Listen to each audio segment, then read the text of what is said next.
రాష్ట్రంలో కుక్కల బెడద తీవ్రమైంది. స్పందించినటువంటి రాష్ట్ర ప్రభుత్వం మున్సిపాలిటీలు, కార్పొరేషన్ల వారికి కూడా సమావేశం నిర్వహిస్తుంది. దీనిపైన ఎలాంటి చర్యలు తీసుకోవాలనే విషయమై ఇప్పటికే కరీంనగర్లో మేయర్ సునీల్రావు గారు ఇప్పుడే సమావేశం నిర్వహించారు. సార్ చెప్పండి, రాష్ట్రంలో అదేవిధంగా ఈరోజు ఉమ్మడి కరీంనగర్ జిల్లాలో ఒక 3 సంఘటనలు జరిగాయి. సో దీనికి సంబంధించి కరీంనగర్లో మీరు ఎలాంటి చర్యలు తీసుకోబోతున్నారు? వీధి కుక్కలు కావచ్చు, పెంపుడు కుక్కలు కావచ్చు, వాటి యొక్క బెడద నుంచి ప్రజలను రక్షించేందుకు తీసుకున్నటువంటి చర్యలు ఏంటి? ఈ కుక్కల బెడదకు సంబంధించి చాలా రోజుల నుంచి కూడా కరీంనగర్ నగరపాలక సంస్థ తగిన కార్యక్రమాలు రూపుదిద్దుకొని ఒక పద్ధతి ప్రకారంగా పోవడం జరుగుతూ ఉన్నది. ఎందుకంటే మాకున్నటువంటి చట్టాల ప్రకారంగా, మాకున్నటువంటి నిబంధనల ప్రకారంగా మాత్రమే వ్యవహరించాలి. కాబట్టి గతంలోనే దాదాపు నగరపాలక సంస్థ పరిధిలో 10,000 వీధి కుక్కలని అని చెప్పి అంచనా వేయడం జరిగింది.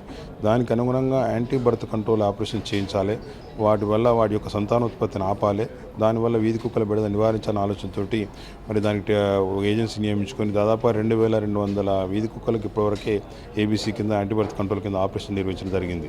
మళ్ళీ ఏదైతే veterinary hospital, Karimnagar veterinary hospital ప్రాంతంలో ఆపరేషన్ థియేటర్ కూడా నగరపాలక సంస్థ నుంచి దాదాపు 20 లక్షలు వెచ్చించి ఒక ఆపరేషన్ థియేటర్ కూడా ఏర్పాటు చేసుకోవడం జరిగింది. కానీ అక్కడ చుట్టుపక్కల ఉన్నటువంటి నివాస ప్రాంతాల వాళ్ళు ఈ కుక్కలను అక్కడ తీసుకొచ్చి ఆపరేషన్ చేయించడం, 3-4 రోజుల పాటు అక్కడ వాటిని ఉంచడం వల్ల వాటి అరుపుల వల్ల వాటి వల్ల ఇబ్బంది వస్తుందని చెప్పేసి వారు ప్రొటెక్ట్ చేయడంతో ఈ తాత్కాలికంగా ఈ ప్రక్రియ నిలిపేయడం జరిగింది. మరి ఇటీవలనే మాకు జిల్లా కలెక్టర్ గారు కూడా దాదాపు 1 ఎకరం స్థలాన్ని మరి బొమ్మకల్, మరి కరీంనగర్ నగరపాలక సంస్థ శివారు బొమ్మకల్ గ్రామ పంచాయతీ పరిధిలో ఇవ్వడం జరిగింది.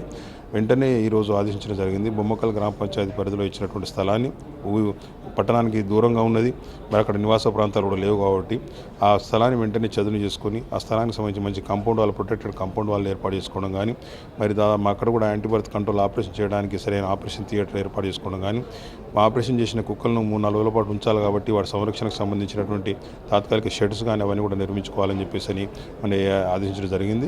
దానికి ఎంత డబ్బైనా ఖర్చు లేక ఇబ్బంది లేకుండా ఆ కార్యక్రమం ఈ 15 రోజుల కంప్లీట్ చేసుకొని మళ్ళీ వచ్చే నెల కల్లా ఈ ఆపరేషన్స్ అన్నిటి కూడా మళ్ళీ ప్రారంభించాలని చెప్పి నిర్ణయం తీసుకోవడం జరిగింది. దీనివల్ల ఆ కుక్కల యొక్క ఆపరేషన్ యాంటీబర్త్ కంట్రోల్ ఆపరేషన్ చేయడం వల్ల వాటిలో ఉన్నటువంటి మన ఉద్రేకం తగ్గడంతో పాటు మరి ప్రజలను ఖర్చు స్వభావం కోల్పోతాయని చెప్పేసి శాస్త్రీయంగా మరి అంటున్నారు, డాక్టర్స్ అంటున్నారు. కాబట్టి ఆ విధంగా కార్యక్రమం చేస్తున్నాం. ఇది నిబంధనలు లోబడి చేస్తాను. ఎక్కడైనా పిచ్చి కుక్కలు కనుక కనబడేటైతే తప్పకుండా కూడా వాటి మీద తగిన చర్యలు మరి డాక్టర్స్ సలహా మేరకు వాటిపై చర్యలు తీసుకోవడం జరుగుతుంది. దీనివల్ల ప్రజలను రక్షించాలనే ఒక పూర్తి స్థాయి యొక్క ఉద్దేశంతో మా నగరపాలక సంస్థ పనిచేస్తూ ఉన్నది. గౌరవ పురపాలక శాఖ మంత్రులు కేటీ రామారావు కూడా స్పష్టమైన ఆదేశాలు జారీ చేసినారు. కాబట్టి గౌరవ మంత్రి స్థానిక మంత్రి గంగుల కమలాకర్ గారు, మా వినోద్ కుమార్ గారు కూడా కరీంనగర్ నగరం యొక్క రక్షణ ముఖ్యంగా తీసుకోవాలని చెప్పి వారు కోరినారు. కాబట్టి మా పాలకవర్గం వెంటనే ఆ కార్యక్రమాలు తీసుకొని నగర ప్రజలకు ఎలాంటి ఇబ్బంది లేకుండా తీసుకునే కార్యక్రమం చేస్తా ఉన్నాం. దీంతోపాటు పెంపుడు కుక్కలు కూడా పెంచుకునే యజమానులు కూడా కొన్నిసార్లు వాటిని బయటికి వదిలిపెట్టడం జరుగుతూ ఉన్నది. వాటి వల్ల కూడా కొన్ని సంఘటనలు వస్తూ ఉన్నాయి. కాబట్టి వారిని కూడా నేను రిక్వెస్ట్ చేస్తూ ఉన్నాను, పెంపుడు కుక్కలను తప్పకుండా మీరు సంరక్షణలో ఉంచుకోవాలి. వాటి వల్ల ప్రజలకు ఎలాంటి ఇబ్బంది లేకుండా చూడాల్సిన బాధ్యత ఉంది. పెంపుడు కుక్క వల్ల ఏదైనా పబ్లిక్ హాని జరిగితే దాని బాధ్యత యజమాని వహించాల్సి ఉంటుంది. కాబట్టి వాటి సంరక్షణ కూడా తీసుకోవాలని కోరుతా ఉన్నాను. ఇవన్నీ కార్యక్రమాలు కూడా నగరపాలక సంస్థ తీసుకొని మరి ఈ కార్యక్రమాల నుంచి ప్రజలకు కుక్కల వల్ల కానీ, పందుల వల్ల కానీ, ఇప్పటికే కోతుల సమస్య వల్ల ఇప్పుడు 1,400 కోతులు కరీంనగర్ నగరపాలక సంస్థలో పట్టించడం జరిగింది.